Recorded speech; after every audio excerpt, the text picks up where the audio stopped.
시청자 여러분, JTBC 뉴스룸을 시작하겠습니다. 윤석열 대통령에 대한 두 번째 체포작전이 내일로 정해졌습니다.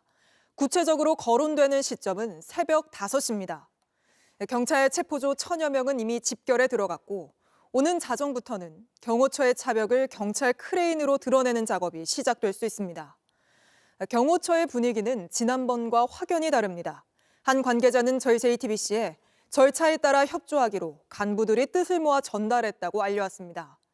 하지만 문제는 오늘도 강경한 입장문을 낸 이른바 김건희 라인 경호처 지휘부입니다. 경찰은 고심 끝에 총기는 가져가지 않되 방탄조끼는 착용하기로 했습니다.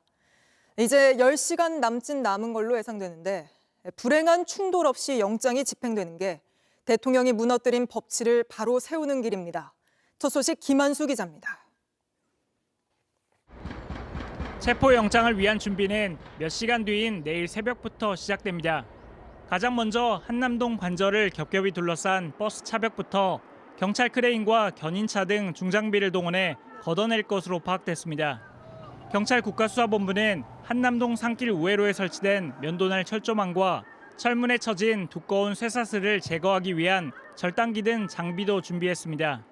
우발적 유혈 충돌을 막기 위해 총기를 지급하지 않는 대신 3단봉과 수갑은 지급할 계획입니다.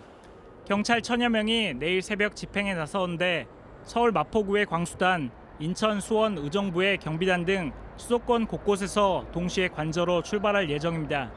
경찰은 크게 장애물 제거조, 체포조, 호송조로 역할을 나눴습니다.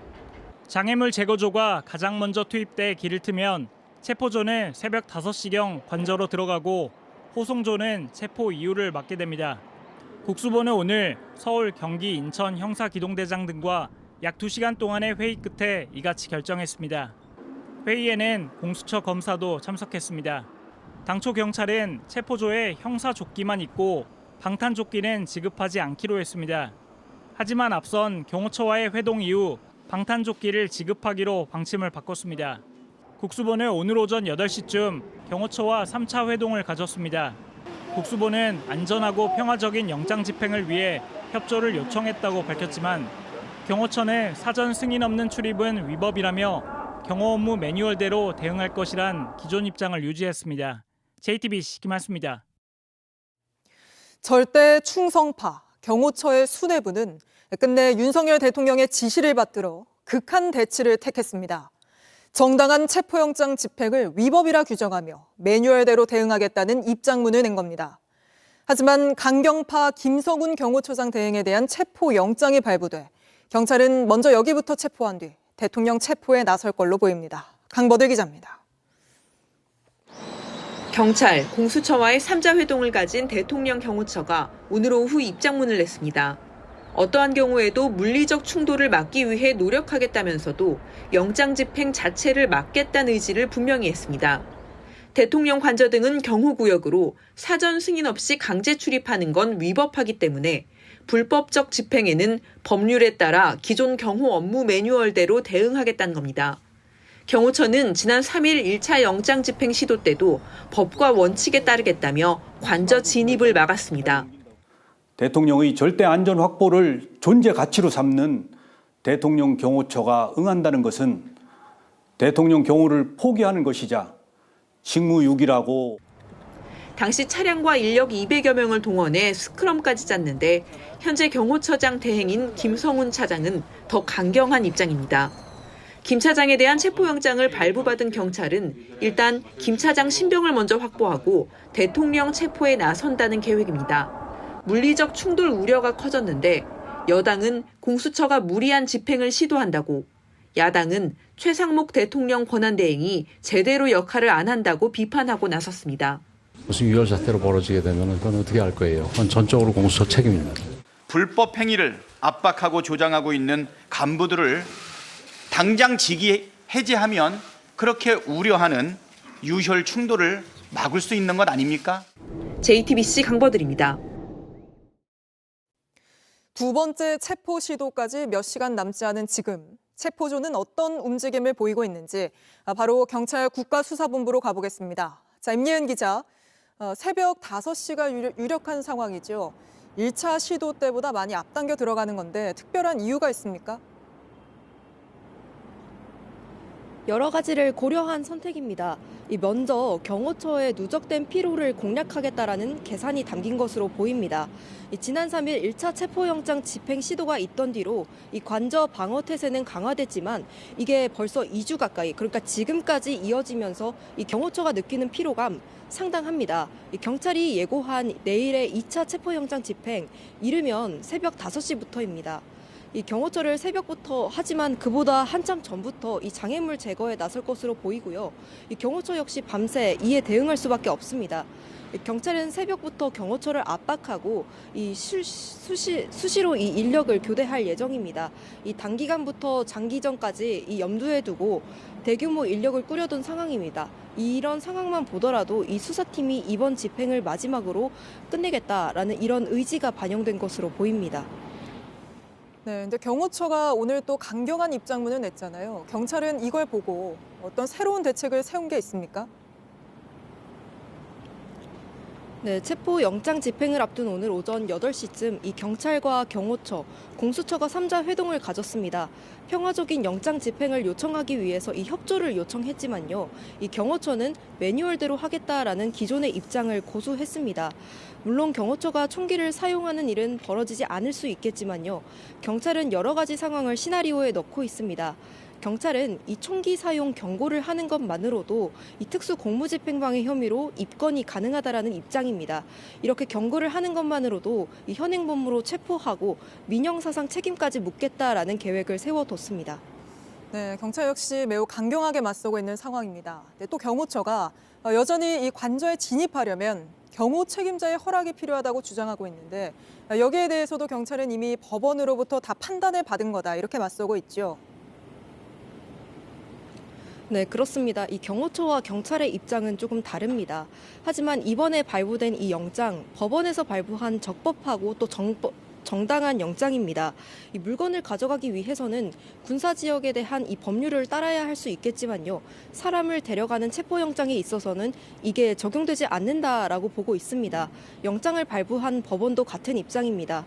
또 이 경호법을 살펴보더라도 체포영장을 집행하는 것에 있어서 이 경호처가 무력을 사용하는 법적 근거는 나와 있지 않습니다. 경찰은 그럼에도 경호처가 무력을 사용할 경우에는 이 경호법 위반으로 징역 5년 이하의 처벌을 받을 수 있다라고 경고하고 있습니다. 지금까지 경찰청 국가수사본부에서 JTBC 임예은입니다. 보신 것처럼 현재 체포조가 바쁘게 준비하고 있는데 결국 관건은 경호처가 얼마나 강하게 저지하고 나서느냐입니다. 저희가 경호처 내부를 취재해보니 이 경호처 부장급 간부들은 이미 협조하기로 입장을 정했고 이를 김성훈 경호처장 대행에게도 통보한 걸로 파악됐습니다. 1차 체포 시도 때처럼 경호관들이 스크럼을 짜는 일은 없을 거라는 전망까지 나옵니다. 윤정주 기자의 단독 보도입니다. 지난 1차 체포영장 집행 당시 공수처와 경찰은 경호처의 인간방패에 막혔습니다. 1, 2차 저지선을 뚫고 간저 건물 200m 앞까지 갔지만 경호처 직원 200여 명이 짠 스크럼을 못 넘어섰습니다. 결국 집행 시작 5시간 30여 분 만에 빈손으로 돌아가야 했습니다. 경호처가 공수처를 물리쳤습니다. 사실상 마지막이 될 걸로 보이는 내일 2차 집행. 복수의 경호처 관계자들에 따르면 경호처 내부에선 체포영장 집행 시 매뉴얼에 따라 협조한다는 입장을 정한 걸로 확인됐습니다. 경호처 부장급 간부들은 이런 입장을 김성훈 대통령 경호차장에게 이미 통보한 걸로 알려졌습니다. 이런 입장이 정해진 배경엔 김 차장과 이광호 본부장 등 강경파 수뇌부에 대한 불신이 있던 걸로 전해집니다. 다만 내부적으로 정한 원칙이 매뉴얼에 따른 협조인 만큼 체포팀 신원 확인 절차는 밟을 계획입니다. 경호 매뉴얼에 따르면 국가보안시설인 대통령 관저에 들어가기 위해선 신원 확인이 필요하기 때문입니다. 1차 집행 때 등장한 경호관 스크럼은 이번엔 없을 거란 전망이 나옵니다. 내부적으로 상당수의 경호처 직원이 협조하겠다는 취지의 원칙을 정한 데다가 휴가를 신청한 인원들도 많아 1차 때만큼 경호관을 모으기 힘들기 때문입니다. JTBC 윤정주입니다. 국방부 역시 군 병력이 대통령 체포 시도를 막아서는데 동원되지 않을 거라고 밝혔습니다. 국방부 장관 대행은 국회에 나가서 정당하지도 않고 부여된 임무도 아니라며 국민의힘 의원을 향해 자신이 월권한 거라면 책임을 지겠다고 못 박았습니다. 특히 국방부는 병사들에게 피해가 돌아가는 걸 막기 위해 1차 때와는 달리 경호처로부터 동원 안 하겠다는 확실한 대답까지 얻어낸 걸로 확인됐습니다. 조보경 기자입니다. 국방부는 관저 외곽을 경비하는 55경비단과 33군사경찰대가 2차 체포영장 집행 현장에는 투입되지 않을 거라고 밝혔습니다. 본연의 임무에만 전념하고 영장 집행관은 동원되지 않을 것임을 명확히 말씀드립니다. 이들 부대의 지휘권은 경호처에 있는데 경호처의 확실한 확인을 받았다고도 했습니다. 국방부의 입장을 재차 전달하였고 경호처에서도 군경호부대를 운영하지 않을 것임을 확인해 주었습니다. 내일 2차 체포영장 집행을 앞두고 공수처는 국방부에 협조 요청 공문을 보냈습니다. 장병들이 집행 장소에 동원되면 형사처벌을 받을 수 있고 민사 책임까지 질 수 있다. 국방부가 사전에 조치를 취해달라는 내용이었습니다. 공수처가 장병들의 불이익을 언급하며 경고하자 국방부 역시 기존보다 한 발 더 나아간 입장을 밝힌 겁니다. 55경비단장 등 현장 부대장에게 경찰과 충돌이 있어서는 안 된다는 지침을 내렸던 김선호 국방부 장관 대행은 대통령실 안보실 2차장을 지낸 임종득 의원과 국회에서 설전을 벌이기도 했습니다. 그런 지침을 안 주면 예하 부대원들이 그런 혼란스러운 상황에서 어떻게 행동을 하겠습니까? 대통령 측에서는 그것이 위법한 영장 집행이라고 얘기하고 있는 거고, 만약에 그것이 그렇게 결정이 나서 해서 제가 한 것이 월권이고 직권을 남용한 거라면 제가 그 부분에 대한 책임지겠습니다. JTBC 조보경입니다. 두 번째 체포 시도가 임박했다는 소식에 관저 앞에는 윤석열 대통령의 극렬 극우 지지층이 모여 험악한 말이 나오고 있다고 합니다. 바로 현장으로 가보겠습니다. 자, 김일환 기자, 지금 상황 어떻습니까? 네, 현재 시간 6시 40분 조금 넘기고 있는데요. 양측 시위대 이곳으로 총 집결하고 있습니다. 제가 서 있는 이곳이 관저 입구와 가장 가까운 곳인데 제 옆쪽으로 보시는 것처럼 시위 참가자들이 계속해서 이동하고 있습니다. 오늘 오후 2시쯤 윤 대통령의 2차 체포 영장 집행 예상 시기가 보도됐는데 내일 새벽 5시가 유력하게 거론되고 있다. 이런 소식 전해지면서 현장 크게 술렁였습니다. 지지자들은 곧바로 마이크를 들고 한남동으로 모두 모여라 이런 전파를 했고요. 또 들어 눕자, 순교하자 이런 과격 발언들도 나왔습니다. 내일 5시까지 100만이 모이자! 어딜 들어와 이들아! 지금부터 전국에 있는 애국자들은 함남동으로 출발! 출발! 그냥 들어 누면 되는 거예요. 우리는 이 자리에서 순교한다!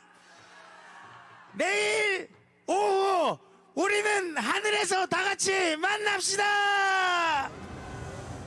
네, 순교한다는 말까지 나오고 있군요. 체포영장 집행에 들어가면 1차 관문은 관저 입구가 될 텐데 그곳 경계는 이전보다 강화된 상태죠. 네, 지금 날이 많이 어두워져서 정확히 보이실지 모르겠지만 제 뒤쪽으로 보시면 지금 경호처가 이 버스들을 세워둬서 차벽을 만들어둔 상태입니다. 또 경호 인력들 저지선을 이중으로 설치해서 관저 입구를 곧바로 통과하지 못하도록 이 공간을 확보해둔 상태인데요. 이 공간에 오후 내내 국민의힘 당협위원장들이 자리를 지키고 있었습니다. 아직까지 시민들의 통행은 가능하지만 멈추거나 촬영을 하는 행위는 엄격하게 금지하고 있습니다. 관저로 올라가는 길목에도 버스 여러 대가 줄지어 세워졌고 곳곳엔 철조망도 둘러져 있는데요. 이 체포 영장 집행이 이뤄질 경우 수사관들의 진입을 막는 장애물들이 될 것으로 보입니다. 하지만 이미 1차 집행 때 이런 난관들에 부딪힌 바가 있기 때문에 이 부분에 대한 전략도 세워져 있는 것으로 전해졌습니다. 이런 가운데 오늘 이곳에는 탄핵에 찬성하고 또 체포가 즉각 이뤄져야 한다 이런 주장을 하는 시민들도 속속 모여들고 있습니다. 이들은 내일 새벽까지 이 관저 앞에서 집회를 이어가겠다는 각오를 하고 있는데 이 반대편에선 극단적인 윤 대통령 지지자들의 목소리도 높아지고 있는 상황이어서 관저 앞 상황은 그야말로 폭풍 전야입니다. 지금까지 한남동 대통령 관저 앞에서 JTBC 김희란입니다. 네, 계속 전해드리는 것처럼 오늘 밤만 지나면 윤 대통령에 대한 두 번째 체포영장 집행이 이루어집니다. 이번에는 체포될지 또 체포되면 그 다음 단계는 뭔지 궁금한 점이 많은데 이자연 기자와 짚어보겠습니다. 자, 이 기자. 일단 저희가 취재한 결과 이번에는 군 병력도 동원되지 않을 거고 경호처 역시 스크럼을 짜는 일이 없을 걸로 보이죠. 네, 앞서 리포트로 보셨겠지만요. 지난 1차 집행 때와는 달리 스크럼을 짜서 막아서진 않을 거라는 게 저희 취재 내용입니다. 하지만 그렇다고 해서 대통령으로 향하는 길이 곧장 열리는 건 아닙니다. 이런 직원들의 생각과는 무관하게 대표적인 강경파이자 김건희 여사 라인입니다. 이 김성훈 경호차장 그리고 이광우 경호본부장이 여전히 관절을 지키고 있습니다. 네. 김 차장에 대해서는 오늘 발부된 체포영장이 있고 이걸 제시하면서 들어갈 테니까 그런 상황에서 김 차장이 거센 저항을 하기는 힘들어 보입니다. 하지만 경호처 사정을 잘 아는 경찰 관계자는요. 넘버 3, 그러니까 이광우 본부장이 차장보다 더 강성이다 이렇게 설명을 했습니다. 이런 이광우 본부장이 내일 어떻게 나오는지가 변수가 될 수 있습니다. 네, 그래서 경찰도 막판까지 고민을 할 텐데요. 만일 이 작전대로 대통령의 신병을 확보하고 나면 대통령 어떻게 이동합니까? 여기에 대해서 윤석열 대통령 측 그리고 탄핵 반대하는 측에서 계속 해온 얘기가 현직 대통령에게 어떻게 수갑 채우냐라는 거였습니다. 체포 자체가 불법이고 무리할 뿐 아니라 국격을 해친다는 논리였습니다. 그런데 사실 수갑이나 포승줄을 사용할지 여부 아직 결정된 바 없습니다. 네. 물론 피의자를 체포할 때 수갑 채우고 양쪽에서 팔을 잡고 차에 태워서 압송하는 게 통상적이긴 합니다. 그런데 공수처에서는 장비가 필요한 이유가 있을 때 최소한의 범위에서 사용한다라는 지침만 있습니다. 그리고 참고로 전두환 씨도요. 지난 1995년에 경남 합천에서 체포돼서 압송이 될 때 수갑 없이 차에 탔습니다. 이런 구체적인 체포 방식에 대해선 공수처에서 법적 검토를 하고 있는 걸로 알려졌습니다. 네, 압송이 되면 공수처에서 바로 조사를 할 것 같은데 다음 단계는 어떻게 되는지 함께 짚어보죠. 네, 일단 법적으로 정해져 있는 체포 기한은 48시간입니다. 만일 내일 체포가 되는 걸 가정했을 때 17일까지는 신병이 확보가 됩니다. 이 기한 내에 구속영장을 청구하게 됩니다. 네. 그리고 구속이 된다면요. 체포 기한을 포함해서 20일 이내로 기소를 하게 되어 있습니다. 자, 가정이지만 이런 시간표대로라면 다음 달 초에는 재판에 넘겨질 수도 있다는 겁니다. 이렇게 되면요. 탄핵 심판에도 자연히 속도가 붙습니다. 기소가 되면 공소장이 나올 텐데 여기에 자세히 담긴 수사 내용이 모두 헌재 심리에 영향을 끼치게 됩니다. 그러니까 내일 체포뿐만이 아니라 내란 수사의 모든 단계가 다 중요할 수밖에 없습니다. 알겠습니다. 이자연 기자와는 여기까지 짚어보겠습니다. 윤석열 대통령이 내일 체포된다면 우리 헌정사상 처음으로 현직 대통령이 체포되는 겁니다. 이런 일이 가능해진 건 윤 대통령이 받는 혐의가 현직도 피해갈 수 없는 예외, 바로 내란죄이기 때문인데 윤 대통령은 여전히 자신을 체포하는 건 불법이라고 버티고 있습니다. 앞서 수사받고 구속됐던 전직 대통령들, 특히 윤석열 대통령이 검사로 수사했던 이들 중 그 누구도 이렇게까지 법 위에 선 사람은 없었습니다. 성화선 기자입니다. 수사기관이 현직 대통령에 대해 강제로 신병 확보에 나선 건 이번이 처음입니다. 윤 대통령이 내란 우두머리 혐의를 받고 있기 때문입니다. 현직 대통령은 형사상 소추를 받지 않는다는 불소추 특권을 가지고 있지만 내란 외란죄에는 적용되지 않습니다. 그런데도 윤 대통령 측은 여전히 버티고 있습니다. 해석이 잘못된 것이 영장 발부 과정에서도 있었고 이심청 기각 과정에서도 명백히 법의 명문대로 해석이 되지 않았다. 하지만 윤 대통령이 수사에 당당하게 임하겠다고 밝힌 만큼 영장 집행에 응해야 한다는 목소리가 큽니다. 앞서 구속 기소된 전직 대통령들은 이번과는 달랐습니다. 모두 현직에서 물러난 후였습니다. 지난 2017년 3월 박근혜 전 대통령은 국정농단 사건으로 검찰 조사를 받았습니다. 국민 여러분께 송구스럽게 생각합니다. 성실하게 조사에 임하겠습니다. 파면된 이후 조사가 이뤄졌고 열흘 후 구속됐습니다. 이명박 전 대통령은 퇴임 5년 뒤 수사를 받고 재판에 넘겨졌습니다. 저는 오늘 참담한 심정으로 이 자리에 섰습니다. 1995년 내란 혐의로 구속영장이 발부됐던 전두환 씨도 경남 합천으로 내려갔지만 결국은 호송차에 올랐습니다. 법치를 강조했던 윤 대통령은 여전히 체포영장 집행을 거부하고 있습니다. JTBC 성화선입니다. 그런데 지난 1차 체포 시도 때 최상목 대통령 권한대행이 경찰에 외압성 전화를 여러 차례 했던 사실이 뒤늦게 드러났습니다. 경호처장 연락을 받았다. 경찰이 협조 안 하고 있다는데 어떤 상황이냐? 체포조 인력을 추가했냐? 이렇게 경찰이 압력을 느낄 만한 질문들을 계속해서 한 겁니다. 내일도 최 대행의 입장이 중요합니다. 한민정 기자입니다. 윤석열 대통령에 대한 1차 체포영장 집행이 진행된 지난 3일 오전 11시 41분. 최상목 대통령 권한대행은 이호영 경찰청 차장에게 전화를 걸었습니다. 최 권한대행은 경호처장 연락을 받았다며 경찰 경호부대의 협조가 안 되고 있다는데 어떤 상황인가라는 취지로 물었습니다. 이에 이 차장은 경호처가 체포영장 집행 저지를 위해 경찰 경호부대를 보내달라고 요청했으나 경찰 부대의 업무는 경호와 경비라서 수용할 수 없다고 설명했다고 답했습니다. 이로부터 7분 뒤인 오전 11시 48분, 최 권한대행은 이 차장에게 다시 전화를 걸어 경호처의 보고 내용을 또 전달합니다. 경찰이 관저 앞에서 경호처 직원과 부대가 못 들어가게 하고 있다고 하는데 어떻게 된 것인가라고 물은 겁니다. 체포영장 집행을 두고 경호처와 경찰이 대치하고 있던 상황에서 최 권한대행이 경호처의 보고 내용을 바탕으로 경찰의 압력으로 작용할 수도 있는 얘기를 꺼낸 겁니다.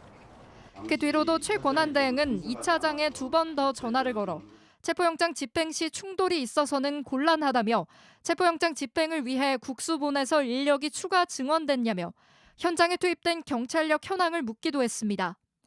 경호처에 대한 지시 권한을 갖고 있는 최 권한대행은 법 집행에서 관계기관 간 폭력적 수단을 사용하는 일은 없어야 한다고만 밝히고 있습니다. JTBC 한민정입니다. 오늘 윤 대통령 주변에서 체포영장 집행을 피하고 막으려는 시도가 잇따랐는데 그중 한 명이 정진석 비서실장입니다. 정 실장이 돌연 윤 대통령이 제3의 장소에서 조사받는 방안을 거론했는데 정작 윤 대통령 변호인단은 처음 듣는 얘기라며 선을 그었습니다. 공수처 역시 어떤 제한도 없었다며 영장 집행을 계획대로 진행할 거라고 외면했습니다. 조혜연 기자입니다. 정진석 대통령 비서실장은 공수처와 협의할 준비가 돼 있다며 윤석열 대통령의 조사 방식을 공개 제안했습니다. 제3의 장소에서 조사 또는 방문 조사도 검토할 수 있다는 겁니다. 앞서 공수처는 대통령실의 전자공문으로 윤 대통령의 출석 요구서를 여러 차례 보냈지만 대통령실은 제때 열어보지도 않았습니다. 그러다 윤 대통령에 대한 체포영장 집행이 임박해오자 다급하게 나서는 모양새입니다. 더욱이 정 실장은 윤 대통령의 변호인단과 협의조차 거치지 않았습니다. 저희들과 상의가 없던 부분이고 조사가 부족하면 증거 확보가 충분치 못하면 중앙지방법원에 구속영장을 청구하라는 것이 일관된 입장입니다. 실제 윤 대통령 변호인단은 공수처와 면담에서 조사 방식은 언급하지 않았던 것으로 확인됐습니다. 공수처는 변호인단으로부터 제3의 장소에서의 조사 등에 관련한 어떠한 제안을 받은 것도 없다고 밝혔습니다. 결국 정 실장이 내부 조율도 없이 책임지지도 못할 제안을 하며 혼선만 키웠다는 지적이 나옵니다. 공수처는 윤 대통령의 체포영장 집행 계획에는 변함이 없다고 밝혔습니다. JTBC 조혜연입니다. 그런가 하면 윤 대통령의 변호인인 윤갑근 변호사는 동요하는 경호처 직원들을 한밤중에 불러 모았습니다. 윤 변호사는 이 자리에서 경찰이 관저로 진입하면 체포할 수 있다고 말한 걸로 확인됐습니다. 경호처에 지시할 권한이 없는 민간인인데도 마치 대통령 비서실장처럼 지시를 내린 겁니다. 박사라 기자입니다. 어제 오후 8시 반쯤 경호처 내 강경파로 알려진 이광우 경호본부장이 관저에 근무하는 경호관들을 소집했습니다. 이 자리에 윤석열 대통령의 변호인인 윤갑근 변호사가 함께했습니다. 취재 결과 윤 변호사는 영장 집행 자체가 불법이니 막아야 한다며 여기 계신 여러분들은 전원 특별사법경찰관 자격이 있기 때문에 그 자리에서 경찰을 체포할 수 있다고 말했습니다. 또 개별 행동을 하지 말고 서너 명씩 팀을 짜서 움직이라는 식의 구체적인 행동 지침도 내렸습니다. 대통령실이나 경호처 관계자도 아닌 민간인이 법원이 발부한 체포영장에 따라 적법하게 공무를 수행하는 경찰을 현행범으로 체포하라고 한 겁니다. 논란이 되자 윤 변호사는 대통령의 변호인 자격으로 경호처 직원들을 불러 모은 것이라고 해명했습니다. 영장을 적법하게 제시하고 그 집행 방식을 따라야 되는 것이고 영장 제시 없이 담장을 넘거나 기물을 파손하는 경우를 전제로 말씀드렸다는 것을 더불어민주당은 윤 변호사의 행위가 특수공무집행방해 교사에 해당한다며 엄벌에 처해야 한다고 주장했습니다. JTBC 박사라입니다.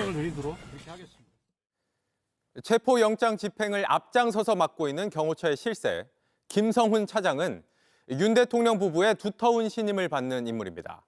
한 여권 관계자는 윤 대통령 부부의 여름 휴가 때 김 차장이 완벽한 의전을 보여주면서 두 사람의 마음을 사로잡았다고 전했습니다. 황예린 기자입니다. 현재 경호처 1, 2인자로 꼽히는 김성훈 차장과 이광우 본부장은 공채 출신으로 김용현 전 국방장관 라인으로 분류됩니다. 이 두 인물은 김 전 장관과 대통령 별장이었던 청남대를 경비하던 부대에서 함께 근무한 인연이 있는 걸로 전해집니다. 이들은 이 정부 들어 윤 대통령과 김건희 여사의 강한 신임을 받아왔습니다. 특히 김 차장에 대해서 한 여권 관계자는 JTBC에 2023년 여름 휴가에서 윤 대통령 부부의 마음을 얻게 됐다고 전했습니다. 대통령 부부는 그해 8월 이틀 동안 진해 해군기지를 방문했습니다. 이때 김 차장이 술을 곁들인 식사 자리를 포함해 완벽한 의전을 선보여 대통령 부부가 흡족해 했다는 겁니다. 김 차장은 김건희 여사의 환심을 사기 위해 반려견의 옷까지 구입해 선물한 것으로 파악됐습니다. 경호처 한 관계자는 JTBC에 김 차장이 윤 대통령 내외 생일날 직원을 동원해 축하 공연을 하고 여사 생일에 풍선을 실은 벤츠 차량을 관저로 보낸 것으로 안다고 밝혔습니다. 이런 주장들에 대해 설명을 요구했지만 경호처는 답을 내놓지 않았습니다. 김 차장과 이 본부장 등 강경파 탓에 체포영장 집행을 경호처가 완강하게 막는 것 아닌가 우려가 나오지만 경호처 내부적으로는 신뢰를 잃은 이들을 따라 명분 없는 강경 대응은 하지 않을 거라는 분위기도 감지됩니다. JTBC 황예린입니다. 네, 계속해서 취재 기자와 좀 더 짚어보겠습니다. 이자연 기자와 계속해서 이야기 나눠보겠습니다. 이 기자 앞서 봤지만 윤 대통령은 이 체포영장 집행을 막겠다, 거부하겠다는 의지가 여전히 강해 보여요. 맞습니다. 그전에 조금 전에 들어온 소식이 있는데요. 그 공수처가 오늘 관저 지키는 55 경호단에 출입 요청하는 공문을 보냈는데 네. 이 출입 허가하겠다는 회신이 돌아왔습니다. 55 경비단에 그렇습니다. 네. 관저 외곽을 경비를 담당하고 있는 육군 소속의 부대인 거죠? 맞습니다. 출입 허가가 나왔다는 소식이고요. 네. 이게 다 윤석열 대통령 체포하기 위함입니다. 그리고 윤석열 대통령은 내란 우두머리 혐의를 받습니다. 그런 대통령의 곁에서 내란에 동조한 인물들은 지금 대부분 구속이 돼 있고요. 수사를 받고 있습니다. 네. 하지만 윤 대통령이 수사에 불응한 데 이어서 체포영장 집행도 거부하는, 그래서 이렇게 공문을 보내고 회신을 받아야 하는 초유의 상황이 펼쳐지고 있습니다. 윤 대통령의 지시를 받아서 합법적인 영장 집행을 불법적으로 막아온 대통령 경호처 역시도 지금 궁지에 내몰렸습니다. 경호처장은 직을 내려놓고 수사받고 있고 나머지 수뇌부는 체포 수순에 들어갔습니다. 혼자 살겠다는 대통령의 의지가 이런 상황을 만들었다는 지적이 나오는데요. 윤 대통령 측은 그 탄핵 심판에 있어서도 첫 변론기일 하루 앞두고 헌법재판관 기피 신청을 했습니다. 이렇게 시간 끌기를 시도하고 있는 겁니다. 네, 또 한 가지 살펴볼 게 앞서 리포트에서도 봤지만 이 대통령의 변호인 윤갑근 변호사가 한밤중에 관저로 들어갔다는 거잖아요. 맞습니다. 체포영장 집행이 다가오면서 사실 이 한남동 관저는 점점 보안도 삼엄해지고 있고 철통 같은 요새가 되고 있습니다. 네. 그런데 그런 관저의 문이 지난밤 윤갑근 변호사에게는 열렸던 겁니다.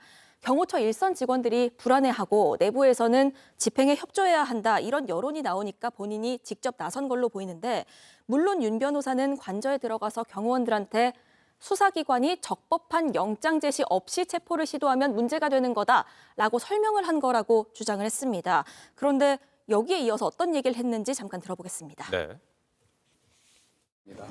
법원이 발부한 체포영장을 거부할 권한이 윤석열 대통령한테 있습니까? 권한을 묻기 전에 그 영장이 적법하고 유효한지에 대해서 다시 한번 생각해 보시기 바라겠습니다. 이 영장이 애초에 불법하다고 주장을 합니다. 그런 윤 변호사의 주장대로라면 체포조가 어떤 방식으로 들어오든 경호처의 체포 대상일 수밖에 없는 겁니다. 이 윤 변호사는 법률 대리인일 뿐이지 경호처 직원들에게 어떤 지시도 내릴 권한이 없습니다. 그런데도 법원이 발부한 이 영장이 불법이라고 주장하고 경호처 직원들에게 불법 행위를 부추긴 겁니다. 네, 뭐 이뿐 아니라 윤 변호사는 지금 이 체포영장 집행이 임박했다 이런 관측이 나오면서 어제 오늘 지금 수시로 입장문을 내고 있어요. 굉장히 여러 차례 냈죠?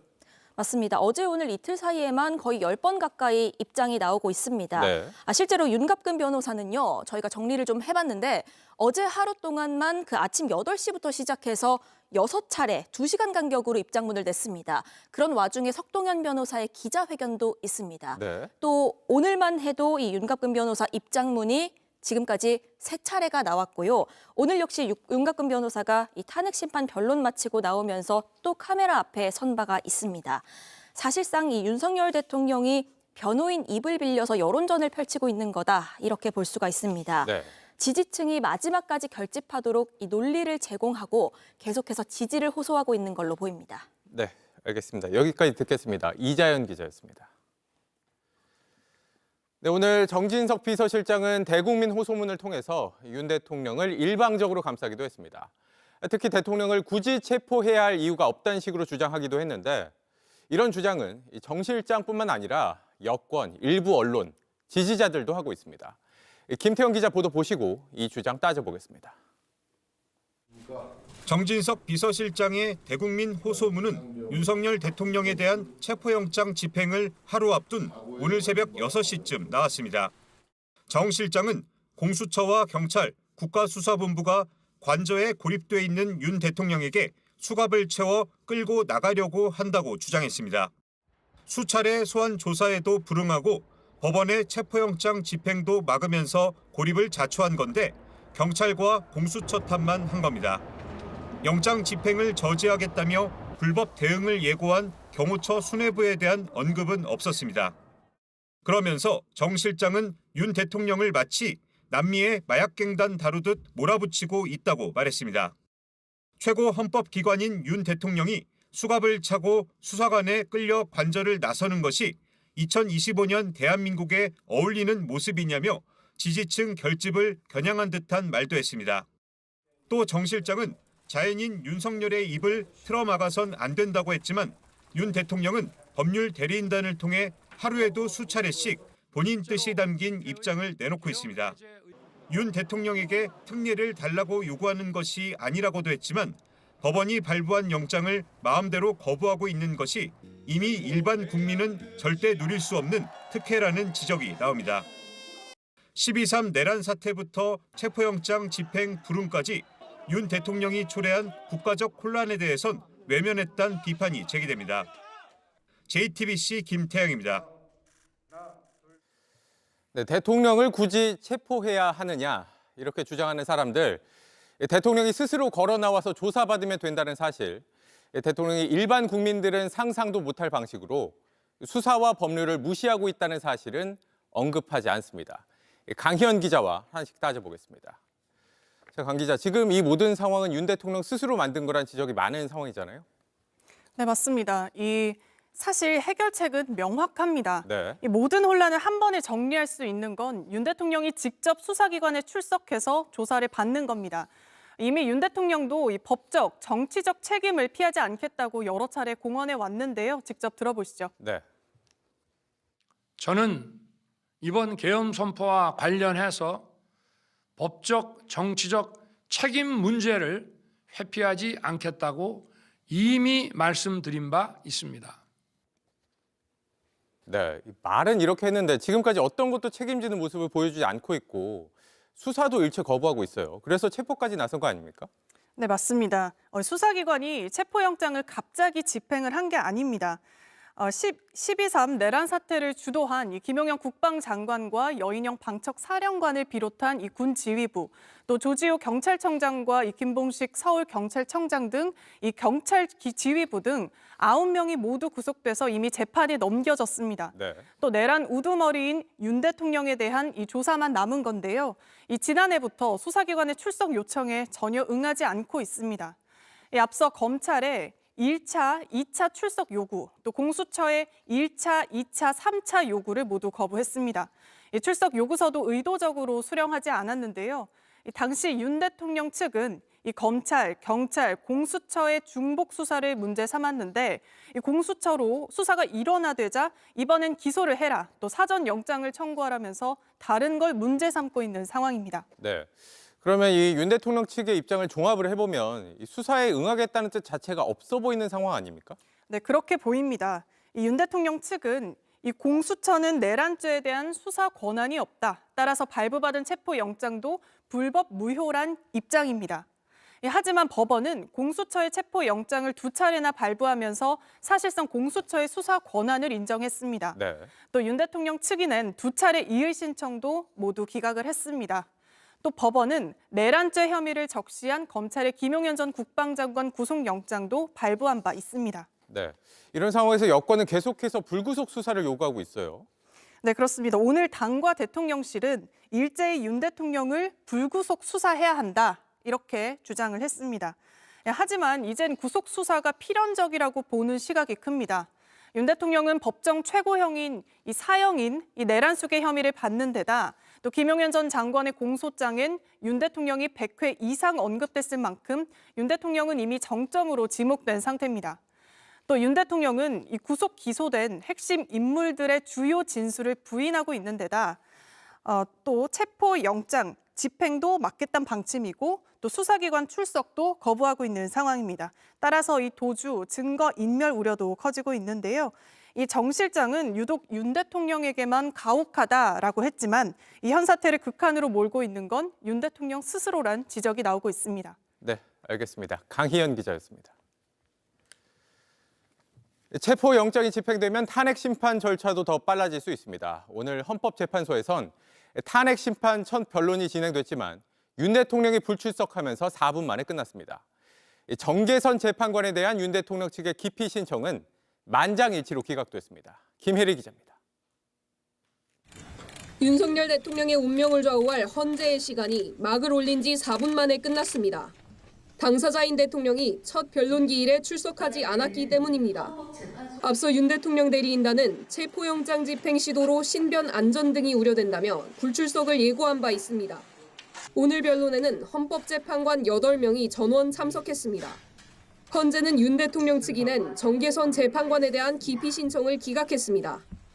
어제 재판관 한 분에 대한 기피 신청이 들어왔고 오늘 그분을 제외한 7분의 일치된 의견으로 기피 신청을 기각했으며 헌재는 윤 대통령 측이 문제 삼은 변론 기일 일괄 지정도 법적 하자가 없다고 못 박았습니다.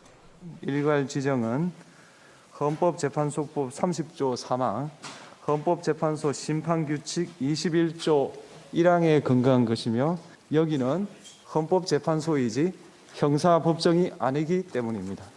윤 대통령 측은 그러나 이에 불복해 심판정 밖에서 여론전을 이어갔습니다. 별다른 이유 없이 기피 신청을 기각한 거에 대해서 대단히 유감스럽게 생각하고 법을 지키고 법을 집행해야 될 헌법재판소가 월권을 하고 있는 겁니다.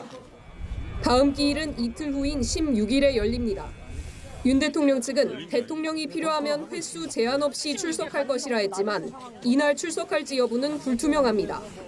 헌재는 다음부턴 당사자들이 출석하지 않더라도 법에 따라 변론 절차를 정상적으로 진행하겠다고 밝혀 윤 대통령 출석 여부와 관계없이 심리에 속도를 내겠다는 뜻을 분명히 했습니다. JTBC 김혜리입니다. 오늘 국회에서는 내란 국정조사 특위 첫 번째 기관 보고가 있었습니다. 증인으로 나온 곽종근 전 특전사령관은 지난해 10월 처음으로 윤 대통령으로부터 계엄 얘기를 들었고 자신이 장관에게 대원들이 안 따를 거라고 반대하자 대통령이 대대급 이하 수당을 빨리 올려주라 했다는 말을 들었다고도 했습니다. 하예빈 기자입니다. 내란 국정조사 특위는 오늘 국방부와 합참, 방첩사령부 등을 대상으로 첫 기관 보고를 받았습니다. 계엄 선포 당일 내란에 가담한 혐의로 구속 기소된 곽종근 전 특전사령관과 이진우 전 수도방위사령관이 증인으로 출석했습니다. 이들은 계엄에 관여한 군 핵심 지휘부로 꼽힙니다. 곽 전 사령관은 윤석열 대통령이 계엄을 시도하려고 한다는 사실을 지난해 10월 처음 들었다고 했습니다. 비상계엄을 시도하려고 한다라는 사실을 언제 알았냐고. 10월 1일 모임과 11월 달에 점심 한번 한 것, 그 이후 전화 통화 이렇게 시간이 이어집니다. 검찰은 지난해 10월 1일 국군의 날 시가 행진을 마친 뒤 윤 대통령이 곽 전 사령관을 포함해 김용현 전 국방장관, 여인영 전 방첩사령관 등을 관저로 불러 식사를 함께한 걸로 보고 있습니다. 곽 전 사령관은 계엄에 대한 반대 의사를 김 전 장관에게 전달했다고 했습니다. 이 비상계엄 관련된 것은 김용현 장관한테 될 상황도 아니고 될 수도 없고 우리 특전대원들이 안 따른다라고 분명히 말씀을 드렸습니다. 대통령께서 직접 말씀하셨다고 하시면서 대대급 이하 강화 수당을 빨리 좀 올려주라라고 직접 얘기를 했습니다. 대원들의 반대 의사 표명에 대통령이 수당까지 올리려 했다고 하자 관련 질문을 한 윤건영 의원은 윤 대통령이 당근책을 준 거라고 해석했습니다. 곽 전 사령관 등과 함께 계엄 관련 핵심 관계자로 꼽히는 여인형 전 방첩사령관은 오늘 회의에 불출석했습니다. JTBC 하혜빈입니다. 이뿐만 아니라 국회에서 계엄 해제 요구안이 통과된 직후 2차 계엄 시도가 있었던 취지의 증언들도 나왔습니다. 박안수 참모총장은 계엄 해제가 의결된 뒤 출동 가능한 인원을 파악하라고 지시한 적 없다고 부인했지만 면전에서 지시를 받았고 합참으로 보고했다는 반박 증언이 바로 나왔습니다. 최규진 기자입니다. 지난 12월 4일 새벽 국회에서 비상계엄 해제 요구안이 통과된 뒤 계엄사령부가 지작사령부 예하 사단의 출동 가능성을 문의했다는 증언이 나왔습니다. 제가 저희 지작사 참모장으로부터 보고받은 것은 출동 준비가 가능하냐는 문의가 왔고. 그러면 사령관도 모르게 이 사단을 출동시킨 사람을 알고 있어요? 그 당시에는 계엄사 모 중령이라고 이렇게 했다는데. 계엄지휘부가 계엄 해제 이후에도 이른바 2차 비상계엄 선포를 준비했던 걸로 보이는 대목입니다. 또 야당은 당시 새벽 2시쯤 계엄사령관인 박안수 참모총장이 수도방위사령부를 통해 출동 가용 인원을 파악했다는 의혹도 제기했습니다. 박 총장은 자신이 명령한 적 없다며 거듭 부인했습니다. 왜 그런데 계엄사령관은 수방사를 통해서 52사단, 56사단 추가 출동 인원 파악하라고 02시경에 지시했습니까? 그런 지시한 거 없습니다. 하지만 같은 질문을 받은 수방사 작전과장은 박 총장의 답변이 사실과 다르다고 정면 반박했습니다. 출동 가용 인원을 파악하라는 지시를 받았습니다. 합참으로 보고했습니다. 앞서 계엄군 투입을 지휘한 곽종근 전 특수전 사령관도 김용현 전 장관이 비슷한 시간 선관위에 병력을 다시 투입할 수 있는지 물어봤다고 했습니다. JTBC 최규진입니다. 한덕수 국무총리가 경찰 조사에서 비상계엄 국무회의 당시 나를 거친 사람은 아무도 없다고 진술한 걸로 확인됐습니다. 국방부 장관은 반드시 총리를 거쳐 계엄을 건의하게 돼 있는데 이 절차를 어겼다는 겁니다. 이 진술로 계엄 선포 과정의 위법성이 또 드러났습니다. 유선희 기자입니다. 경찰 국가수사본부 특별수사단은 지난달 한덕수 국무총리를 불러 조사했습니다. 한 총리는 당시 경찰에 비상계엄 건의 과정에 나를 거친 사람은 아무도 없다고 진술한 것으로 확인됐습니다. 김용현 전 국방부 장관 측은 한 총리에게 사전에 보고했다고 주장했는데 사전에 국무총리에게 먼저 보고를 하고 그다음에 대통령에게 건의를 하는 절차를 밟았다고 김 장관이 명확하게 얘기했습니다. 이를 정면 반박한 겁니다. 양측이 이 부분을 두고 공방을 벌이는 이유가 있습니다. 계엄법에는 국방부 장관이 총리를 거쳐 대통령에게 계엄 선포를 건의할 수 있다고 돼 있습니다. 이를 어겼다면 계엄 선포 절차 자체가 위법이 됩니다. 위헌적 비상계엄의 책임 소재도 크게 달라질 수 있습니다. 때문에 한 총리는 사전에 계엄을 몰랐다는 입장을 고수해왔습니다. 네, 12월 3일 저녁에 대통령실 도착 이후에 인지하였습니다. 경찰은 조태열 외교부 장관의 진술에도 주목하고 있습니다. 조 장관은 당시 한 총리로부터 국회가 계엄 해제를 의결한 뒤 대통령이 결심하는데 자신이 일정한 역할을 했다는 얘기를 들었다고 진술했습니다. 경찰은 이를 윤석열 대통령이 계엄 해제를 망설인 정황으로 해석하고 있습니다. 실제 윤 대통령은 국회가 계엄 해제를 의결하고 3시간 반이 지난 뒤에야 해제를 선포했습니다. 경찰은 이 과정에서 한 총리가 어떤 역할을 했는지 대통령이 시간을 끌며 혹시 불법적 지시를 더 하지 않았는지도 수사하고 있는 것으로 알려졌습니다. JTBC 유선입니다. 2표만 더 이탈하면 내란 특검법이 통과되는 상황에 직면한 국민의힘이 민주당의 특검은 절대 받아들일 수 없다며 자체적으로 특검법을 내겠다고 했습니다. 그런데 이름부터가 비상계엄 특검법입니다. 내란 선동죄와 외환죄 등은 뺐고 수사기관과 수사 인력은 크게 줄였습니다. 최연수 기자입니다. 국민의힘은 오늘 12.3 비상계엄 사태와 관련한 자체 특검법안을 발의하겠다고 했습니다. 국민의힘 의원들의 이탈표 단속에 실패하면서 자체안을 만들어낸 겁니다. 이게 그대로 통과될 경우에는 민주당의 그러한 정략, 장리장략에 놀아나는 꼴이 된다라는 이유에서 원내 지도부 입장에서는 최악이 아니면 차악이라도 선택을 하자라는 그런 보육지책으로 국민의힘은 범죄를 확정짓지 않고 표현을 순화해 비상계엄 특검법이라 이름 지었다고 밝혔습니다. 이번 비상계엄 특검법 크게 4가지가 빠졌습니다.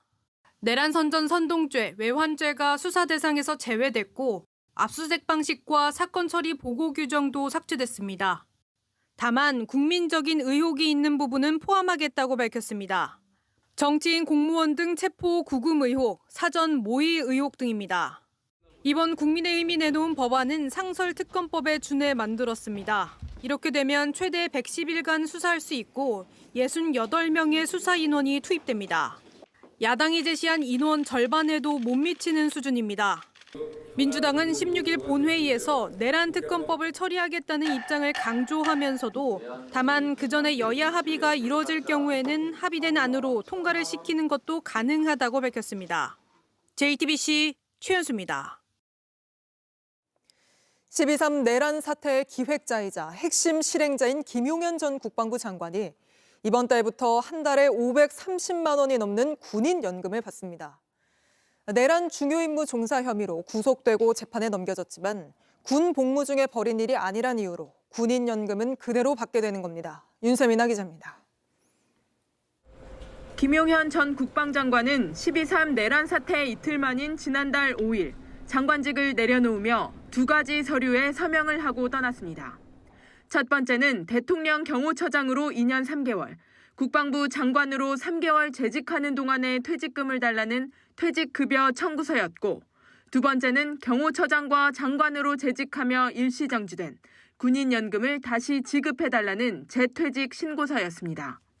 면직 사흘째인 지난달 8일 긴급 체포된 김 전 장관이 체포 직전 퇴직금과 연금 수령까지 꼼꼼히 챙긴 겁니다. 현재 공무원 연금공단에서 지급 여부를 심의 중인 퇴직급여와 달리 한 달 530만 원이 넘는 군인연금은 이달부터 바로 나옵니다. 군인연금법에 따르면 금고 이상형이 확정되거나 재판이 진행 중일 때는 연금이 깎이거나 지급 정지될 수 있지만 군 복무 중에 발생한 사유로 한정하고 있기 때문입니다. 김 전 장관의 내란 혐의는 이미 2017년 군을 전역한 뒤 공무원 신분인 장관 재직 중에 벌어진 일이어서 군인연금엔 아무런 영향을 미치지 않는다는 겁니다.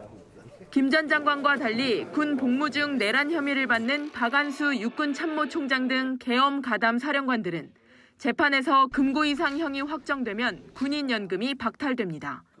JTBC 윤세민입니다. 대통령실의 무속 논란이 끊이지 않고 있습니다. 이번에는 역술인으로 활동한 사람이 대통령실 행정관으로 일했던 사실이 드러났습니다. 채용 당시 대통령실 내부에서도 논란이 있던 걸로 알려졌는데 김필준 기자가 취재했습니다. 한 남성이 무릎을 꿇고 국회 앞 잔디밭에서 두 손을 모아 기도하는 모습을 하고 있습니다. 김모 씨의 페이스북 프로필 사진입니다. 김 씨는 페이스북에 본인의 정치권 이력을 나열한 뒤 맨 위에 대통령실 행정관이라고 소개합니다. 김 씨가 한때 사용한 것으로 알려진 명함입니다. 역학연구소 소장이라고 돼 있는데 사주적성 상담사와 명리심리 상담사 자격증이 있다고 적혀 있습니다. 뒷장엔 사람을 함부로 만나선 안 된다는 내용이 덧붙여져 있습니다. 또 명리학과 관련한 책을 출판하면서 명리로 인생을 예측할 수 있다고 적었고 명리학과 진로적성을 주제로 강연도 한 것으로 파악됐습니다. 이어 대통령실에서 근무하게 된 건 지난해 8월경이었던 것으로 파악됩니다. 윤석열 대통령 대선 후보 캠프에서 일했던 신용환 전 교수는 김 씨 채용에 대통령실 내부에서도 논란이 있었다고 주장합니다. 갑자기 역술인이 이제 4급으로 2024년 8월경에 채용됐다라고 이렇게 확인이 되거든요. 뒤에 박탈 이런 걸로 굉장히 많은 행정요원 이런 분들이 분노했다. 김 씨는 시민사회 수석실에서 신흥종교나 소수종교단체 등을 관리하는 업무를 하다 최근 그만둔 것으로 알려졌습니다. 김 씨가 윤 대통령 내외와 새로 채용할 대통령실 직원의 궁합을 봐줬다는 주장도 나왔습니다. 새로 채용하는 분들 사주 이런 것들과 함께 그 궁합을 보는 것들 이런 걸로 알려져 있다라고. 이에 대해 JTBC는 김 씨의 수차례 연락을 했지만 답변을 받지 못했고 대통령실도 답하지 않았습니다. JTBC 김필준입니다. 내란 사태의 여파로 공무원들이 사실상 일을 손에서 놨다는 지적이 나오고 있습니다. 연말쯤 정리됐어야 할 각 부처 인사 절차는 모두 멈춘 상태이고 정부가 추진하던 정책, 국정 과제들도 동력을 잃었습니다. 박소영 기자입니다. 최상목 대통령 권한대행은 새해 첫 국무회의에서 각 부처를 향해 필요한 인사를 진행하라고 당부했습니다. 이럴 때일수록 국무위원이 중심을 잡고 책임감과 소명의식을 가지고 맡은 바 소임을 다해야 합니다. 내란 사태 후폭풍을 빨리 수습하겠다는 의도지만 관가 인사는 여전히 지지부진한 상황입니다.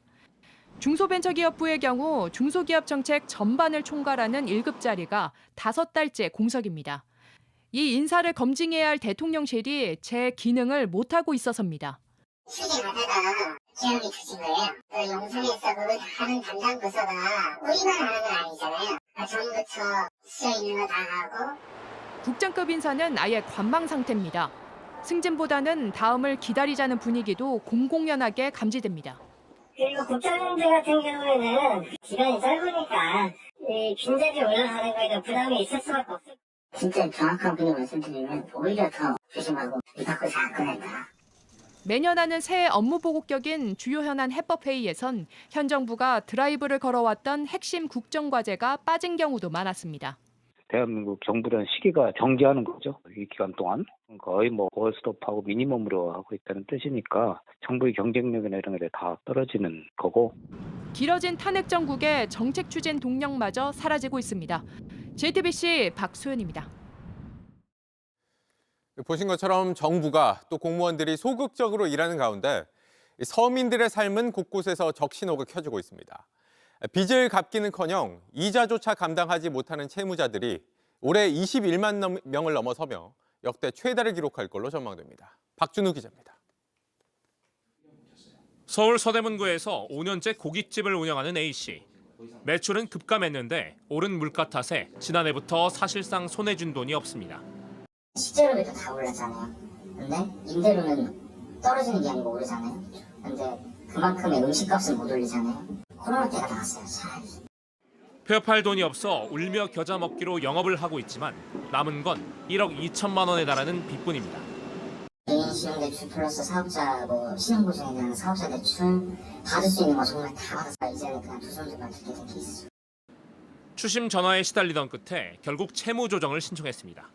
이자라도 감면받기 위해서입니다. 이런 채무 조정 신청자는 최근 몇 년 새 급증했습니다.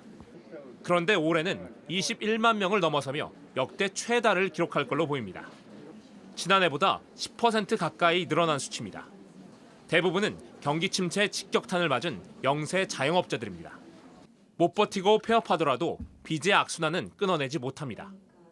프랜차이즈 커피 전문점 사업을 하다가 너무 어려워서 폐업을 했는데 은행에서 당장 원금 갚아라. 채무는 1억인데 이제 제가 손해본 금액은 또 3, 4억. 하지만 집계되지 않은 그림자 대출은 훨씬 더 많을 걸로 보입니다. 신용회복위원회가 금융회사하고 이제 협약된 곳하고만 지금 채무 조정을 해주고 있는 상황이거든요. 불법 사채업자들 같은 경우에는 협약을 할 수도 없고 어떻게 할 수가 없어요. 여기다 전국 불안까지 겹치며 상황은 최악으로 치닫고 있습니다. 탄핵이니 탄핵 반대니 이런 거 지금 정치인분들 떠들 게 아니고 실상을 보셔야 돼요. JTBC 박준우입니다. 밤사이 내린 눈과 비가 도로 위에 얼어붙으면서 수도권 곳곳에서 사고가 잇따랐습니다. 고양 자유로에선 44중 추돌 사고가 났고 서울 문산 고속도로에선 60대 넘는 차량이 피해를 입었습니다. 먼저 심가은 기자입니다. 차량 여러 대가 부딪혀 뒤엉켜 있습니다. 앞쪽엔 찌그러진 차들이 도로를 막고 있고 견인되기도 합니다. 오늘 새벽 5시 10분쯤 경기 고양시 파주 방향 자유로에서 다중 추돌 사고가 났습니다. 구산 IC부터 이산포 IC까지 2.5km 구간에서 차량 44대가 부딪힌 겁니다. 6중, 3중 추돌 등 사고가 동시다발로 발생했고 16톤 화물차 운전자는 경상을 입고 병원으로 이송됐습니다. 전날 밤 내린 눈과 추위의 영향으로 사고 당시 도로엔 살얼음, 이른바 블랙아이스가 껴 있었습니다. 사고가 난 도로입니다. 떨어져 나간 사이드미러가 이렇게 도로에 미끄러질 만큼 블랙아이스가 덮여 있습니다. 갓길엔 부서진 사고 차량들이 여전히 세워져 있습니다. 당시 일대엔 짙은 안개가 껴있어 시야 확보도 어려웠던 상황. 안개가 도로면에 달라붙으며 얇은 얼음막이 생기자 차들이 연쇄적으로 미끄러진 겁니다. 출근길에 미끄러질 뻔해가지고 이거 도로 상황이 이제 심상치 않다 생각해서 이제 셔틀을 탔는데 또 안개가 너무 이제 짙으니까 셔틀이 이제 거북이 걸음을 하다 보니까 이제 보통 45분 걸리는데 3시간 정도 1시간 반이 지나 현장은 정리됐지만 출근길 극심한 교통 정체가 계속됐고 4시간이 지나서야 통행이 재개됐습니다. 서울 문산고속도로에서도 60대가 넘는 차량이 미끄러져 15명이 부상을 당했고 경기 김포에선 50대 남성이 몰던 5톤 트럭이 넘어지면서 운전자가 숨졌습니다. 곳곳에서 사고가 잇따르자 소방당국은 블랙아이스 위험이 큰 도로에서 속도를 줄이고 운전에 각별히 유의해달라고 당부했습니다. JTBC 신가은입니다. 도로 위에 눈과 비가 얇게 얼어붙는 블랙아이스는 오늘처럼 적당히 추운 날에 더 많이 발생합니다. 오늘과 비슷한 날씨를 보일 내일 아침 출근길도 특히 조심하셔야 한다는 겁니다. 이한길 기자가 자세히 설명해 드립니다. 안개 낀 새벽 시간, 그리고 눈에 보이지 않는 도로의 살얼음까지.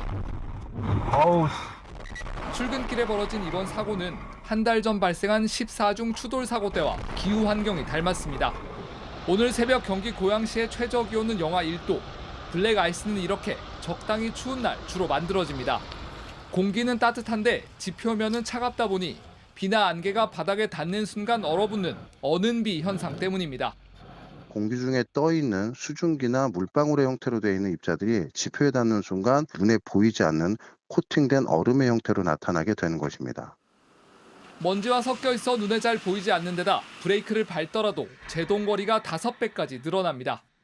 정류장 들어갈 때 그때는 이제 속도를 더 줄여가지고 안전하게 천천히 진입해서 안전하게 섰다가 또 안전하게 출발하게. 이 때문에 사고를 피하려면 브레이크를 한 번에 밟지 말고 끊어서 여러 차례 밟는 게 좋습니다. 또 당황하지 말고 차가 미끄러지는 방향 반대쪽으로 핸들을 돌리는 편이 낫습니다.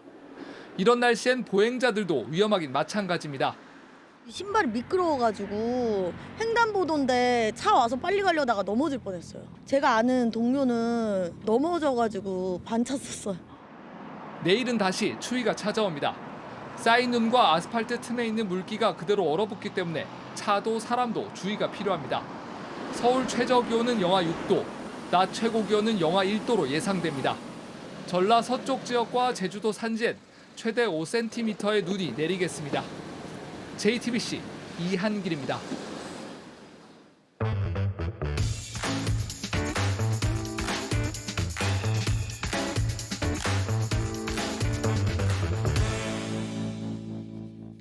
돌아온 비하인드 뉴스 시간입니다. 이성대 기자와 함께하겠습니다. 자, 바로 볼까요? 네, 첫 번째 이슈 보겠습니다.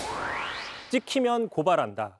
자, 윤석열 대통령 지난달 탄핵 직전이었죠. 12월 12일 대국민 담화 이후에 한 달 넘게 지금 공식석상의 모습을 드러내지 않고 있습니다. 네. 자, 그런데 오늘이었죠. 한 언론이 어제 윤 대통령이 관저에서 산책하는 듯한 모습을 공개했습니다. 자, 보시는 것처럼 검은색, 즐겨 입는 어두운 색깔의 패딩 점퍼를 입었고 또 머리는 비교적 단정하게 정리를 했습니다. 네. 또 경호처 관계자로 보이는 사람과 걸어가는 모습도 공개가 됐는데요. 그 특유의 큰 그 제스처가 재확인된 모습이었습니다. 그 지난 8일에 포착된 이후에 6일 만에 포착이 됐는데 지난 8일 당시에도 그 윤석열 대통령 특유의 그 비슷한 패딩 검은색 옷을 입고 그 걸음걸이 같은 것들이 보였지만 당시에는 좀 멀리 포착이 됐지만 이번에는 상당히 가깝게 포착이 돼서 그런 차이가 좀 있습니다. 주변 경계가 삼엄해진 모습도 포착이 됐었잖아요. 그렇습니다. 어제였습니다. 같은 언론이 또 공개한 사진을 보시면요. 55사단 경비 그 병력으로 추정이 되는 그 군인 경력이 K2 계열의 돌격 소총을 들고 경계 근무를 서는 모습이 공개가 됐습니다. 네. 참고로 보통 경계 근무를 설 때는 소총을 어깨에 메고 근무를 서는데 저런 식으로 즉각 응사할 수 있도록 들고 서는 경우는 좀 이례적이긴 합니다. 네. 다만 김선우 국방부 장관 대행이 오늘이었죠. 내일 법 집행을 하더라도 군병력을 투입하지 않겠다고 얘기를 했었고 또 체포팀이 관저에 출입할 수 있도록 돕겠다, 뭐 허가를 하겠다라고 얘기한 바가 있어서 다행히 저런 총든 군인들과 체포팀이 그 부딪힐 가능성은 좀 낮다 이런 분석도 나오고 있습니다. 대통령실이 이렇게 보도하는 매체들을 계속 고발하고 있지 않습니까? 그렇습니다. 관저는 군사시설보호법상 무단 촬영이 불가능한 시설이라고 하면서 고발을 했습니다. 자, 이렇게 얘기를 했는데요. 관저 일대를 무단으로 촬영해 보도하는 것은 국가의 안보 체계를 위협할 수 있는 위법한 행위다. 그러면서 앞으로도 이러한 위법 행위에 대해서는 강력히 대응할 것이다라고 이유를 밝혔습니다. 네. 앞서 오마이뉴스 TV도 같은 이유로 고발 조치를 당했습니다. 자, 일각에서는 대통령실 기능이 지금 사실상 마비, 정지돼 있는 상황에서도 유일하게 그 언론의 취재를 좀 제한하는 이런 모습들에 대해서는 유독 그 정상 기능하고 있는 게 아니냐 뭐 이런 지적들도 나오고 있고요. 네. 자, 무엇보다도 지금 평시가 아니라 대통령이 내란 혐의를 받고 있는 초유의 사태인 것이죠. 바로 그 당사자가 지금 어떤 모습을 하고 있느냐. 이건 상당히 그 모습을 공개하는 것은 국민의 알 권리 차원에서도 중요하다. 이런 목소리도 분명히 존재하고 있습니다. 대통령이 지금 관저에 숨어서 경호처를 사병처럼 부리며 체포영장 집행을 막아서고 있는데 내일도 사실 어떤 충돌이 어떻게 벌어질지 모르는 거잖아요. 근데 그거를 단순히 취재하지 말라고 하는 걸 국민들이 어떻게 받아들일지 모르겠습니다. 대통령이 관저 밖으로 스스로 나와서 다시는 이런 일이 반복되지 않으면 가장 좋겠죠. 바로 다음 이슈 볼까요? 네, 두 번째 이슈 바로 보겠습니다. 자, 우리가 히틀러인가? 국민의힘 안에서 지금 탄핵을 찬성했던 김상욱 의원을 향한 비난 공세가 갈수록 커지고 있습니다. 자, 어제 의원총회였습니다. 김대식 의원이 김상욱 의원을 향해서 자, 우리가 히틀러고 당신은 유대인이냐? 정치를 잘못 배웠다. 앞으로 나더러 형님이라 부르지 말아라 라고 이렇게 공개적으로 비난을 했는데 네. 참고로 김대식 의원이 나이는 많지만 둘 다 초선이기 때문에 뭐 정치를 잘못 배웠다 이런 표현이 좀 적절한지는 좀 이례적이다 이런 지적은 나오고 있는데요. 그런 어쨌든 간에 이런 비난이 왜 어제 나왔느냐. 앞서서 김상욱 의원이 당론을 강요하는 것은 나치의 전체주의와 비슷하다 이런 비판을 했기 때문입니다. 들어보시죠. 마치 히틀러가 유대인을 탄압함으로써 나치 독일의 단합을 유도했던 것처럼 저를 탄압함으로써 당내 다른 이견을 없애려는 그런 목적으로 보여지고요. 앞서 권성동 원내대표가 김상욱 의원에게 탈당 요구하는 녹취도 공개가 됐는데 이 정도면 유독 한 사람에게만 너무 심한 거 아닌가 이런 생각도 듭니다. 그렇습니다. 실제로 국민의힘 안에서는 조경태 의원, 안철수 의원 등도 탄핵에 찬성하는 모습을 보였는데 유독 초선인 김상욱 의원을 향해서만 그 탈당 압박, 그래서 일각에서는 힘없는 초선에게 본보기를 보여주려고 하는 게 아니냐 뭐 이런 지적들도 나오고 있습니다. 그 의견 한번 들어보시죠. 어떤 소란을 피운 그런 부분들, 요즘에 그 유치원생들도 그렇게 좀 수준 낮게 안 하잖아요. 그래서 상대를 좀 인정하고 민주정당이라면 상대를 인정하면서 가야 된다. 참고로 그 히틀러는 과거에 그 집권한 뒤에 반대 정당을 해산하고 다른 목소리를 다 그 불어하지 않았습니까? 네. 자, 국민의힘 지금 당론을 어겼다고 김상욱 의원을 향해서 그 비난을 하고 있는데 정작 히틀러는 아니다라고 얘기하고 있기 때문에 일각에서는 뭔가 좀 맞지 않냐? 맞지 않다 뭐 이런 얘기도 나오고 있는 겁니다. 자, 어쨌든 이렇게 논란이 일자 권영세 비대위원장은 오늘 기자들 앞에서 자, 김대식 의원의 우리가 히틀러냐 이런 발언에 대해서 대단히 부적절하다 이렇게 지적을 했습니다. 알겠습니다. 오늘 여기까지 듣죠. 이성대 기자였습니다. 네, 제주항공 여객기 참사 17일째 오늘 국회에선 처음으로 진상규명을 위한 현안 질의가 열렸습니다. 여야 모두 국토부와 제주항공을 향한 질타를 쏟아냈습니다. 공다솜 기자입니다. 참사 17일 만에 열린 국회 국토위. 참사를 키운 콘크리트 둔덕을 비롯해 미흡한 공항 관리, 저가 항공사 운영 실태에 대한 여야의 질타가 쏟아졌습니다. 박상우 국토교통부 장관은 설계에 문제가 없다는 취지로 발언했다가 로컬라이즈까지 사실은 비행기가 오면 안 되는 거거든요. 설계하면서 비행기가 그까지 오리라고는 아마 전혀 생각을 못했을 겁니다. 예. 이내 정정했습니다. 오버런 사고에 대비해서 더 동남 안전구역 바깥에 있더라도 안전 규정은 따로 좀 적용을 해야 된다. 사고 1차 원인으로 꼽히는 조류 충돌 위험에 대한 부실한 관리와 함께 총포 또는 LP가스를 또한 포금기 이런 걸 해서 새를 쫓고 있어요. 굉장히 재래식 방식입니다. 제주항공 측의 부실한 정비 인력도 도마에 올랐습니다. 사무 측에 계신 분들은 정비 인력에서 제외해야 됨에도 불구하고 실제 제주항공에서 정비 인력은 12.7명이라고 발표를 하셨지만 실제 정비사는 7.5명인 거죠. 비행기 셧다운으로 충돌 전 마지막 4분이 블랙박스에 담기지 않은 데 대한 지적도 나왔습니다. 보조 전력 장치가 없었던 게 원인인데 국내 보잉 737-800기종 절반 이상은 이런 보조 장치가 없습니다. 18년 이전에 아마 제작된 항공기들이 미장착된 항공기들이 그러니까 아니 근데 다시 지금 장착할 수 있잖아요. 그 추가로 전문가들하고 계획이 한번 있어요? 전문가들하고 기술적 검토를 꼭 착수해 보겠습니다. 현안 질의에 참석한 유족 대표는 악성 댓글을 멈춰달라며 눈물을 보이기도 했습니다. 또 한때 셀프 조사 논란이 빚었던 사고조사위원회에 유족도 참여시켜달라고 요구했는데 조사 중 유가족들의 참여와 의견을 개진할 수 있는 기회를 보장해 주십시오. 국토부는 국제 기준에 맞지 않아 어렵다는 입장입니다. 다만 국토부는 조사 단계마다 투명하게 정보를 공유하겠다고 설명했습니다. JTBC 공다소입니다. 산불이 휩쓴 LA. 한때 아름답던 풍경은 이제 처참한 잿더미가 됐습니다. 학교와 주택, 건물까지 모두 처참하게 무너졌는데 홍지은 특파원이 피해 현장을 직접 둘러봤습니다. 새카맣게 그을린 차 한쪽 문이 덩그러니 열려 있고 무너진 건물 곳곳에서 연기가 피어오릅니다. 이곳은 미국 서부에서 가장 아름다운 해안 절경을 자랑하는 곳입니다. 평소라면 서퍼들과 방문객들로 북적였을 이 해변은 지금 이렇게 잿더미로 변했습니다. 4층짜리 주택은 계단만 겨우 남았습니다.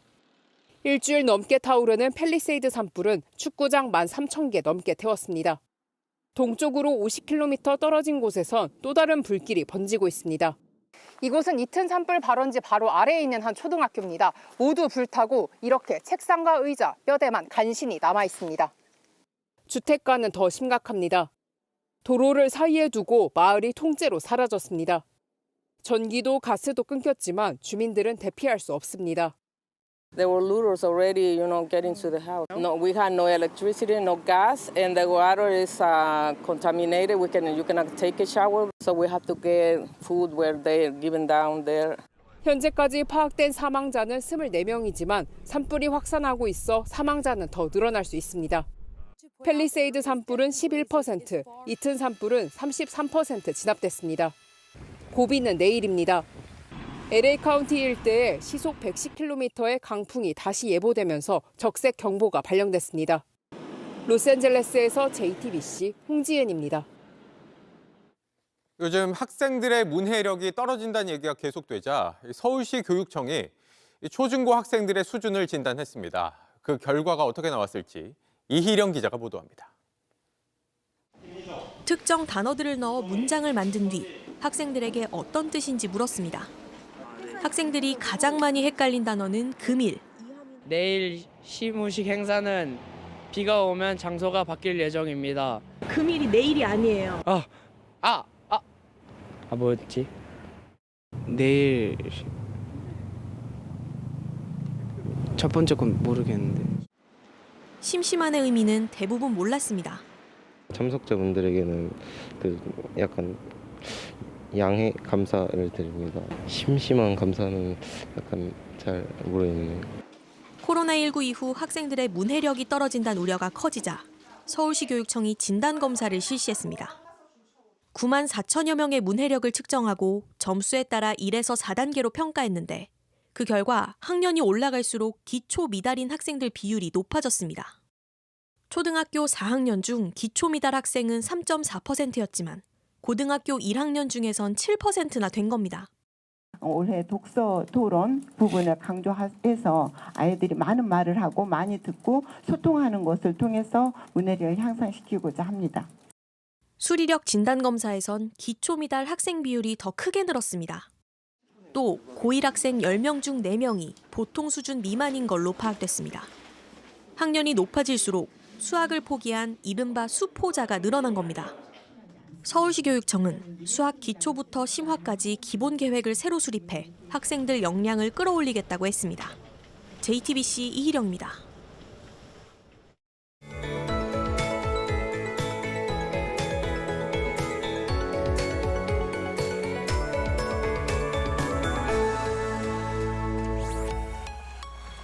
모처럼 추위 걱정 없이 보냈던 하루였지만 오늘도 초미세먼지가 머물며 시야가 답답했는데요.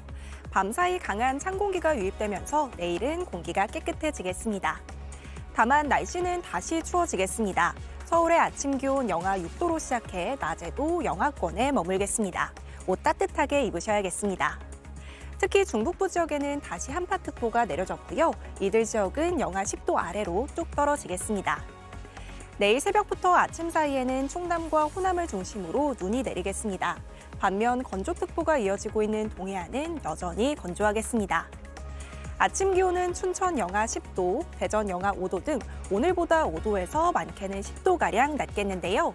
낮 동안에도 청주 0도, 전주는 1도를 보이겠고 바람이 강하게 불면서 몸으로 느껴지는 추위는 더 심하겠습니다. 모레인 목요일에는 중부와 호남 지역에 눈비 소식이 있겠습니다. 날씨였습니다.